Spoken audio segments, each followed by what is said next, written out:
बारामतीत होणाऱ्या नमो रोजगार या शासकीय कार्यक्रमाला पवारांना निमंत्रण देण्यात आलेलं नव्हतं। निमंत्रण पत्रिकेमध्ये पवारांचं नाव वगळण्यात आलेलं होतं। या निमंत्रण पत्रिकेमध्ये खासदार सुप्रिया सुळे, अमोल कोल्हे आणि वंदना चव्हाण यांची नावं देण्यात आली होती। यांचा उल्लेख करण्यात आलेला होता निमंत्रण पत्रिकेमध्ये, पण या निमंत्रण पत्रिकेतून पवारांचं नाव वगळण्यात आलं।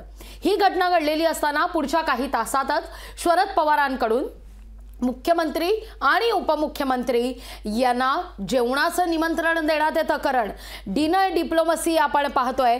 पवारांनी मुख्यमंत्री आणि उपमुख्यमंत्र्यांना जेवणाचं आमंत्रण दिलं आणि यावर खासदार सुप्रिया सुळे यांची सुद्धा प्रतिक्रिया आली की अतिथी देवो भव, मुख्यमंत्री बारामतीत येत आहेत, पहिल्यांदाच येत आहेत आणि त्यामुळे पवारांकडून जेवणाचं आमंत्रण देण्यात आलेलं आहे। आता हे आमंत्रण स्वीकारणार का किंवा या सगळ्या संदर्भात आता नेमक्या काय घडामोडी घडणार हे पाहणं फार महत्त्वाचं आहे। पण एकीकडे या सगळ्या घडामोडी घडत असताना तिथं ज्येष्ठ पत्रकार रवी किरण देशमुख यांनी ट्विट करत यावर मात्र भाष्य केलंय।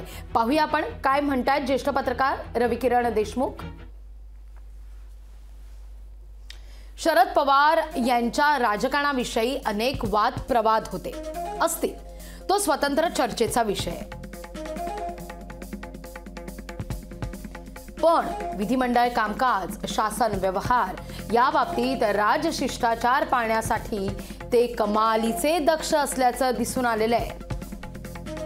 शासकीय कार्यक्रमात स्थानिक लोकप्रतिनिधींना आमंत्रित करणं, निमंत्रण पत्रिकेवर नाव छापणं शासनाच्या नियमानुसार बंधनकारक असतं। यात कसूर झाल्यास अधिकाऱ्यांवर हक्कभंग आलेले आहेत याची आठवण करून देत आहेत रवी किरण देशमुख। आता आपल्या गावात येऊन आपल्याला टाळलं जातंय हे पाहिल्यावर त्यांनी हा मार्ग निवडलेला दिसतो, म्हणजेच पवारांनी हा मार्ग निवडलेला दिसतो असं रवी किरण देशमुख म्हणतात।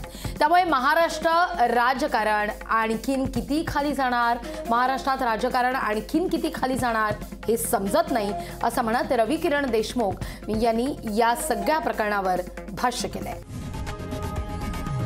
लोकशाही मराठी ऐका, पहा, जागरूक रहा।